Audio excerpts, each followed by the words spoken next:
Innovation family, what is up? How you guys doing today? It's me, Brandon, your friend, your neighbor, your host, back with another video for Innovation Property Atlanta. Just sitting here talking about this Turo card game, rental car game, side hustles, ways we all can come together and make money, save money, and have communication about what's going on in the market. But before we jump to today's quick reaction video, guys, remember, do me a favor, you guys don't mind. Show me some love in the comment section as always by asking questions, providing feedback. And also subscribe to my channel if you haven't already. Like this video as we're on the road to 1,000 subscribers. We're nearing 800 as I'm at about 797. So my last 2 subscribers out there, please subscribe to my channel and hit that notification button so you guys are notified when I drop out new videos and up to date on what I got going on. So today's quick reaction video is from my girl Aubrey down in Dallas, Texas. I already did a few on her already, so I'm a big fan of hers and her content that she produces. So Aubrey's one of the top Turo hosts in the game, actually, as far as YouTube, and it's also as far as her strategy too. She has a really bulletproof strategy with being able to rent out economy cars and scale up doing that process where she buys cash cars and rents them out for a decent amount. I think she's up to like 32, 35 cars right now. So she's doing her thing down in Dallas. So let's fire up the video, and she's going to talk about is Turo worth it in 2024. So I'll let her get her input, get her take. So let's go ahead and fire her up. Let's see here, present. And let's get Aubrey queued up. 2024. Yes, it is that time again. You see, every year around this time of year, I make a video talking about whether or not Turo is worth it. Is Turo worth it? Is it worth starting Turo as a new host, or is it worth continuing Turo as an existing host? And if so, what are some of the things that you should keep in mind if you want to pursue this side hustle in the coming year? I've been doing this series since 2020, and now it's time to talk about whether or not Turo is worth starting in 2024. But before we get started with that, I need to let you guys know of my Black Friday sale that's going on right now. Many of you know that I've been a Turo host for over 6 years, and I currently have 27 cars in my fleet that generate me between 25 and 30,000. So 27, I was wrong. 27 cars every single month. And if you would like to do the same, then you're in luck, because I have taken my systems, processes, and everything that I know, and I've squeezed it into over 7 hours of course content and put it in. Let's rewind it to see how much he's making as far as revenue.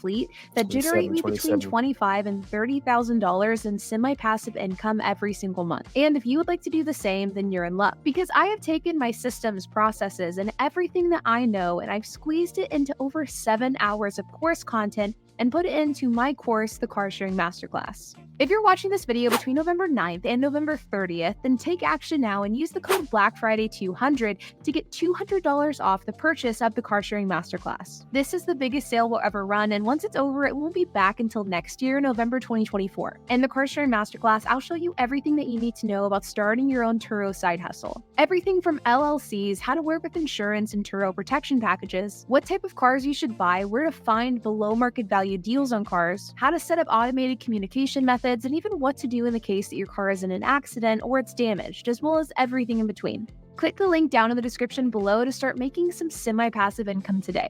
Now, on to the topic of this video, is Turo worth it for 2024? Yes. In fact, I would go as far as to say that it is an adamant yes. Turo is absolutely worth it in 2024, but of course, let me go into more detail and explain why I feel this is the case. Now, for those of you who don't know me, I'm a car sharing host and I have 27 cars in my fleet, 26 of which are listed on Turo. The other one is a converted camper van that we rent out on Outdoorsy and RV Share. I've been growing my fleet since 2017. I have 100% paid off cars that I've bought in cash, and I currently have just about 4,500 trips on the Turo platform. I run my fleet a bit differently than a lot of other Turo hosts out there because I don't offer delivery of any kind, I don't do any direct rentals, and I rent out exclusively normal everyday cars. And really, the name of my Turo game comes down to 2 different things: pricing and utilization. I rent my cars extremely competitively, and I can do this because I buy all of my cars below market value, and I also prioritize accessibility. I keep my cars 100% available to rent, utilizing remote key exchanges calendar blocks in an extremely efficient process. And truthfully, there is no doubt in my mind that for the majority of US markets, you can absolutely be successful in Turo if you prioritize these two things, utilization and price point. But let's take a look at some of the different markets throughout the United States to really drive home this point. So here we are at Turo, and one of my favorite ways to gauge demand on Turo is to look at cars that are available within the next hour. Remember that in order to set yourself apart from the competition on Turo, having your cars available within a couple of hours notice, having them available 24/7, that's how you're really going to get a ton of rentals and make a lot of money. For example, let's take a look at Raleigh, North Carolina. I'm going to choose the date of 11/7, which is the day I'm recording this, and I'm going to choose the time of 3:30, which is a little bit over a 1 hour advance notice. And you can see here that in the entire Raleigh market, there's only 11 cars available. So you'll see that if we filter out the price to that $10 to $50 price point, which is what I oftentimes talk about, you can see that there are no cars available. Versus if we choose a date that's far out in the future, say 3 months, you can see that there's 200 plus cars available. That means that the majority of these cars are booked out or are unavailable to rent with minimal notice, which tells me that if somebody was to buy an affordable car in this market and make it available 24/7, they would have a lot of success with that. If we look at Madison, Wisconsin, under the same parameters, you can see that there's only one car available to rent with a very short notice. We could even change the notice time to be a few hours, and you'll see that while there is an additional car that's available, it's still extremely limited. Again, this is with the filter of $10 to $50 per day implemented. Versus if we look a couple of months in advance, you can see that 28 cars are available. I actually know a number of hosts in the Wisconsin market, and Wisconsin is a really good market for Turo because it doesn't seem as though people have caught on to Turo in Wisconsin as fast as they have in some other states. So if you go into the Wisconsin market, for example, Madison, Milwaukee, even Chicago, there's a pretty good chance that you not only will have a lot of utilization, but you'll also be able to rent your cars out for a premium price. But the problem whenever we look at cars in this manner of how many cars are available versus how many are rented is at what point are there too many cars? Like at what point would there be too many cars to justify adding another? And so to give you a point of comparison, I want to take a look at the Dallas market because I live in Dallas, that's where I operate out of, and there is no market in the entire United States that I know as well as Dallas. This doesn't even really represent the entire market of Dallas as a whole because there's so many neighboring cities that people will drive to in order to rent a car. For example, this is Dallas, but you also have Arlington, Fort Worth. You have North Dallas in this area that people will also rent cars from. So this really doesn't paint the entire picture, but it does paint a partial picture. And you can see that in this market, there are over 200 cars available. And this is only with $10 to $50 price range. So this isn't even all of the vehicles available, just the cheapest ones. This is in February of next year, so it's a couple of months from now. So this is a pretty true reflection of which cars are listed on Turo. But you can see here that if I filter for a little bit over a 1 hour advance notice, that there are still 100 cars available. That's a lot of vehicles. If we filter this to only make it be a 1-day rental, which a lot of hosts don't want to do, there's still 52 cars available. So there's still 52 different cars to choose from in this price range if you're somebody who's wanting to rent a car. On the surface, seeing this many cars available with only an hour advance notice, 50 cars that are available for 1-day booking within the next hour, that's a lot. But whenever you take into the grand scheme of the Dallas Metroplex or really any major city, it really isn't that much. And even considering the fact that in the Dallas market, you have 50 cars available within the 1 hour notice, my cars are still consistently rented out. In fact, as I record this video, there has been extreme demand with my cars to the point where we're thinking about buying a couple in the next coming weeks just so that we can meet demand needs for the Thanksgiving and Christmas holiday. And our demand has been pretty consistent over the last couple of years. In fact, in preparation for this video, I looked at my utilization rate across my fleet over the last few years, from growing from 10 cars to 15 cars to 26 cars. And over the last year, my utilization has only dropped by 1%. And so despite the fact that I have a lot more cars at my one single location, I have more cars for my team and I to manage, which means that there's a lot more hurdles to jump through, and Turo in general is just significantly more saturated, my utilization has just barely dropped. And that utilization has been consistently about 90% over the years. And I think that this is a real testament to the strength of Turo if you really play the game correctly, which again comes down to prioritizing price and utilization. And if you do this, your cars can and will stay booked out, regardless of your market. Now, whenever it comes to growing with Turo, especially as time has gone on and Turo has become more and more popular, there are always kind of the three main concerns that I hear from newer hosts or people who are interested in joining the platform, but they have their own reservations. Turo is oversaturated, Turo is screwing over a host with fees,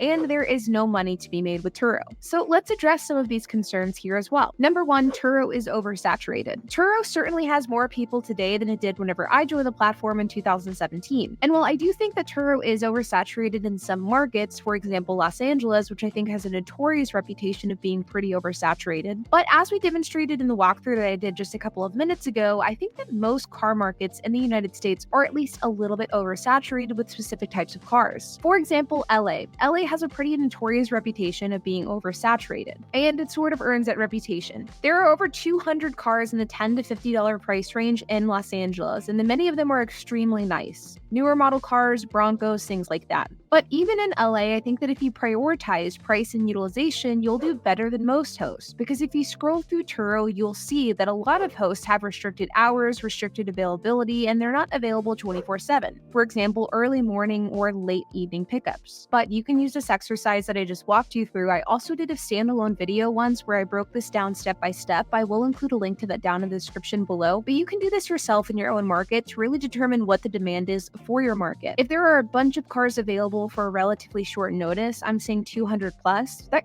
could possibly be an indicator that your market is a little bit oversaturated, but that's where you need to find specific vehicles within your market that aren't oversaturated. But if your market shows that there's only a couple of cars available, that means that there is a lot of demand. And so while I do think that there is validity that some markets are oversaturated and some types of cars within markets are oversaturated, but as long as you strategically buy your car and prioritize price and utilization, I think that you'll do really well regardless of market conditions. Because while there are a ton of different Turo hosts on the Turo platform, there are also a ton that don't take Turo seriously, aren't available consistently, and certainly aren't available 24/7. Number 2, Turo is screwing over their hosts with miscellaneous fees. Fees are always a very contentious topic on Turo. People do not like giving fees to Turo. They don't like whenever Turo changes their fee structure. People get angry with the amount of money that Turo charges. There's a lot of things that make people upset here. And truthfully, my response to this is sort of either accept the Turo fees and move on, or simply don't do Turo. I don't know if it's just because I do really well on Turo, so I don't really think about the Turo fees, or if it's a form of Stockholm syndrome, but whenever it comes to Turo fees, I just personally don't really care. The way that I see it is Turo is a great example of a win-win relationship. They make money, I make money, it's all good. And the way that I view fees is that while I am paying Turo a lot of money and the guest pays Turo a lot of money, I do feel as though I'm getting something for that money. For the fees that I pay Turo, I get access to their guests and their platform, their insurance, their customer support, their marketing. There is a ton of different resources that you pay for. And for me personally, that fee and that cost associated with that is well worth it. And I just think that whenever we talk about third-party platforms, Turo included, but this certainly isn't exclusive to Turo,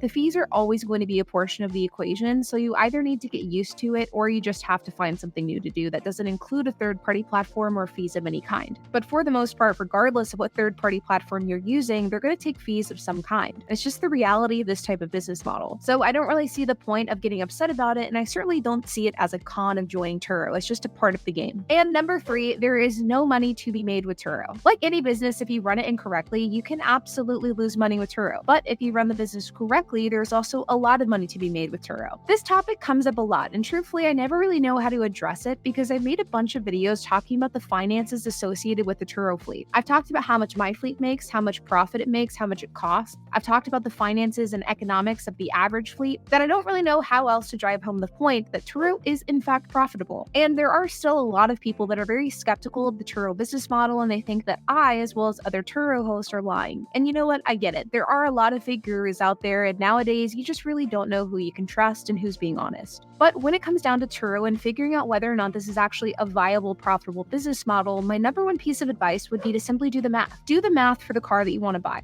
Not all cars are worth it for Turo. Depending on the type of car, the purchase price, the monthly upkeep, there are situations where a specific type of car just simply doesn't make sense and it probably wouldn't be profitable. But in the world of normal, low to mid-tier economical cars, Turo is absolutely profitable. But don't take my word for it. I encourage you to crunch the numbers yourself. And I will include some resources down in the description below guiding you on how you can do this yourself. Truthfully, I think at the end of the day, there is no doubt that Turo is worth starting, growing, and continuing in 2024. There are many hosts that I know throughout the country, many of which are part of the Car Sharing Masterclass, that started Turo in 2023 have done exceptionally well and plan to continue to grow in 2024, some of which have even quit their jobs to do this full time. And I also know many hosts, myself included, that started years ago on Turo and plan to continue to grow in 2024. The point is, even today, there is still money to be made with Turo in 2024, and I believe that is a fact. Remember that we are running our Black Friday sale until November 30th. You can use the code BlackFriday200 for $200 off. The link is going to be down in the description below. But like always, you guys, I hope that you enjoyed this video. If you have any questions, comments, if you have anything to add, I would love to hear it, so make sure to leave a comment down below.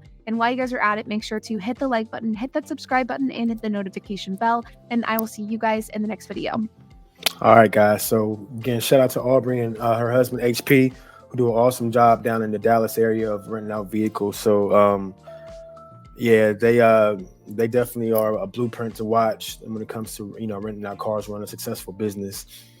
So just my last comments, like I mentioned in my previous videos before, you win with Turo with the settings. So she's absolutely on the money when she says having cars available 24/7 or within a 1 hour buffer, 2 hour buffer. That's how you get a lot of your clients. Unfortunately, Turo is a last minute sport where everything's going to be happening last minute. Nobody knows, when car bookings are going to come in. A lot of times my bookings come in on Friday afternoon, Friday morning, and I set my calendar to be available 24/7 and 1 hour buffer. So I got to be available to drop cars off or get them be available for them to pick them up. So you win with Turo with the settings and buying cheap, decent cars that run good and get them for a low price so you can get out of them also if something was to happen. So again, shout out to the OG Aubrey. Appreciate her intake or input, I should say. You guys tune in for the next reaction video. Have a good rest of your day, and we'll tap into the next video. Thanks for watching. Never been so lucky I can have it all. Can I simply ask you where you get this money from? Money.